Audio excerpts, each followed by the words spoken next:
I gave the greedy kids everything they demanded, then their lawyer read one line and turned pale. They thought I was weak. They thought grief had hollowed me out so completely that I would sign anything they placed in front of me. And for a moment, I let them believe it. The night my wife, Mira, passed away, the house didn't feel empty. It felt staged, like someone had quietly removed the light and left the furniture behind as props. 42 years of marriage reduced to silence that echoed off the hallway walls.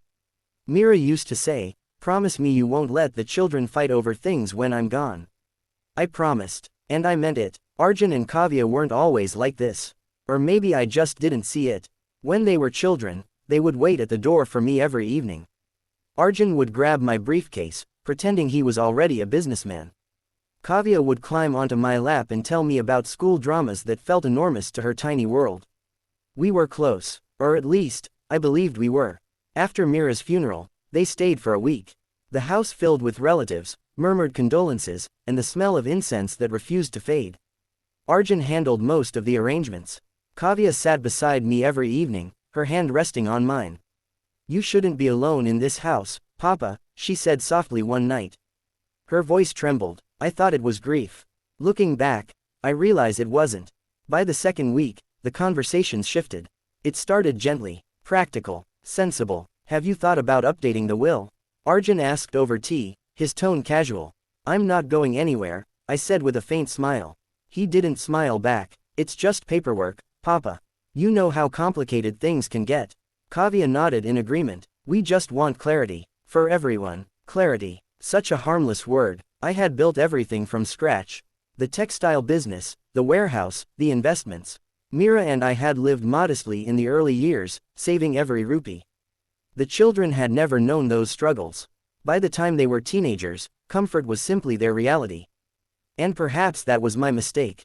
A week later, Arjun suggested we meet his lawyer. Just to streamline things. The word streamline lingered in my mind. I agreed, not because I felt pressured. Not because I feared conflict. But because I wanted peace. The lawyer's office was in a modern glass building in the heart of the city. Cold, minimalist, nothing like the warm chaos of the home Mira and I had built. The man, Mr. Khanna, was polite, sharp-eyed, impeccably dressed. He spoke mostly to my children. "That property should be transferred sooner rather than later," he said. "And the business shares, it's more efficient if they're divided equally now." As if I wasn't sitting right there. I cleared my throat. "I'm still running the company." "Of course," he replied quickly. "This is simply future planning." Future planning. I looked at Arjun. He avoided my gaze. That was the first red flag. But I ignored it. Over the next month, the requests grew bolder. Arjun wanted operational control of the business. "You should rest, Papa. You've done enough." Kavya suggested selling the old family house. "It's too big for you. Think of something smaller. Easier." Easier for whom? Each suggestion came wrapped in concern. In soft voices. In gentle smiles. And I signed. I transferred partial shares. I authorized restructuring. I agreed to put the house in joint ownership. Each signature felt like surrendering a piece of Mira's memory. But I convinced myself this was love. This was what responsible parents did. They give, even when it hurts. One evening, as I sat alone in the study, I overheard them talking in the hallway. Arjun's voice was low but urgent. "We need it finalized before the quarter ends." Kavya replied, "He won't suspect anything. He feels guilty. Just keep being patient." Guilty. My chest tightened. I stepped into the hallway. They immediately fell silent. "Everything all right?" I asked. "Of course, Papa," Kavya said, smiling too quickly. That was the second red flag. I began noticing small things after that. Arjun checking his phone whenever I entered the room. Kavya insisting on handling my mail. Documents arriving already highlighted where I needed to sign. Highlighted, as if I were incapable of reading. But I read everything, every clause, every comma, and I remembered something Mira once told me during a difficult phase in our business. "Trust them," she said, "but don't stop thinking." So I didn't stop thinking. When they presented the final set of documents, complete transfer of remaining assets and full control of the company, I didn't argue. I didn't accuse. I didn't even hesitate. I simply said, "If this is what gives you security, I'll do it." Arjun's shoulders visibly relaxed. Kavya squeezed my hand. "Thank you, Papa." We met again at Mr. Khanna's office. The atmosphere felt anticipatory. Like they were already celebrating something. Stacks of paper were laid out neatly before me. Mr. Kana adjusted his glasses. Once you sign these, everything will be legally binding. I picked up the pen. For a brief moment, I saw Mira's face in my mind. Her quiet strength, her unwavering belief in family. Promise me you won't let the children fight over things when I'm gone. I wasn't breaking that promise. I was keeping it, just not in the way they expected. I signed every page. Arjun leaned back in his chair, almost relieved. Kavya exhaled softly. Then Mr. Kana began reading the final summary aloud, as required. His voice was steady at first. Professional. Until he reached the last page. He stopped. His eyes narrowed slightly. He adjusted the papers, as if he had misread something. Silence filled the room. Is there a problem? Arjun asked. Mr. Kana swallowed. He read the final line again, this time slower. And the color drained from his face. He looked up at me, no longer composed, no longer confident. What is this? He asked quietly. Arjun leaned forward. What do you mean? Mr. Kana didn't answer him. He kept staring at me. And for the first time in weeks, I didn't look like a grieving, fragile old man. I met his eyes calmly. Because the one thing my children never realized was that I had read every word, and I had added one of my own. I gave the greedy kids everything they demanded, then their lawyer read one line and turned pale. Mr. Kana's hand trembled slightly as he held the final page. What is this? He repeated, his voice lower now. Careful. Arjun shifted in his seat. What's wrong? The lawyer didn't answer him. He kept looking at me. And in that silence, something changed. For weeks, they had seen me as fragile, grief-stricken, confused, a man clinging to memories. But in that moment, I felt something settle inside me, calm, steady, unshakable. You should read it aloud, I said gently. Mr. Kana hesitated. Then he cleared his throat. In accordance with Clause 14b, the transfer of all assets and controlling shares shall remain conditional for a period of 12 months. During this period, the primary residence and business authority will revert fully to the original owners should evidence arise of coercion, misrepresentation, or intent to exploit the grantor's emotional vulnerability. The room went still. Arjun blinked. What? Kavya leaned forward. That wasn't in the draft. No, I replied softly. It wasn't. Mr. Kana's face had gone pale because he understood immediately what my children did not. Every document they had presented had a review window. Standard practice. But they assumed I would sign without reading. They assumed grief had dulled my mind.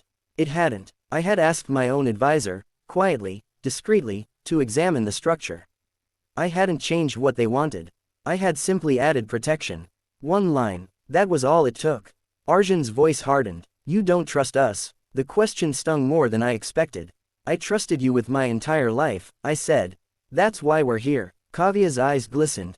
Not with tears this time, but with something sharper.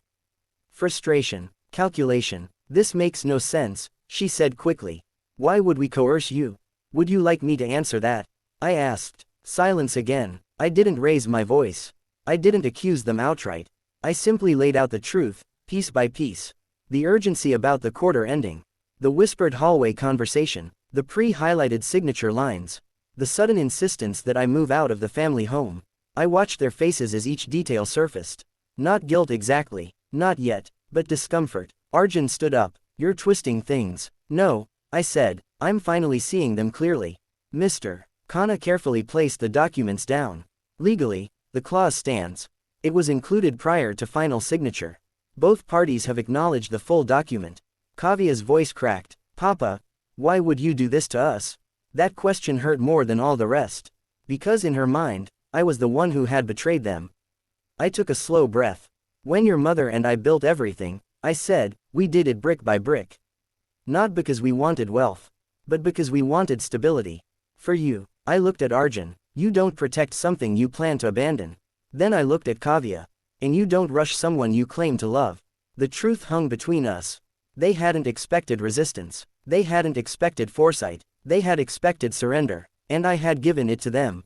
Almost. Arjun's jaw tightened. So what now? You're going to take everything back? No, I said calmly. I already gave you what you asked for. They stared at me, confused.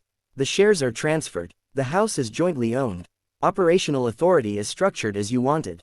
I paused. The clause only activates if there is proof of manipulation or exploitation. Mr. Kana nodded slightly. He knew exactly what that meant. The protection wasn't an accusation. It was a mirror. If they had nothing to hide, they had nothing to fear. But fear was already in the room. Arjun finally sat back down. His confidence had thinned. Kavya avoided my eyes. For the first time, I saw something fragile in them, not their finances, not their plans. Their relationship with me. Do you really think we would exploit you?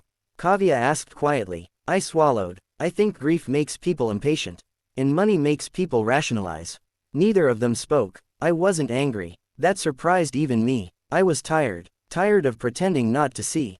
Tired of mistaking pressure for care. I gave you everything, I continued softly. Not because you demanded it, but because I wanted to see who you would become once you had it. That was the part they hadn't considered. Wealth reveals more than it rewards. Mr. Kana gathered the papers neatly. From a legal standpoint, everything is valid and enforceable. The 12-month conditional period will simply ensure transparency. Transparency. Such a clean word. We left the office in silence. The elevator ride down felt longer than usual. Arjun stared straight ahead. Kavya kept scrolling through her phone, though the screen hadn't changed once. Outside the building, the late afternoon sun cast long shadows across the pavement. Shadows. How fitting. Papa, Arjun said finally, his voice measured, you embarrassed us. I looked at him. No, I replied gently. You embarrassed yourselves. It wasn't cruelty. It was clarity. And clarity often feels harsh when you're not ready for it. That evening, the house felt different. Not staged. Not hollow. Just honest. They stayed for dinner out of obligation more than affection.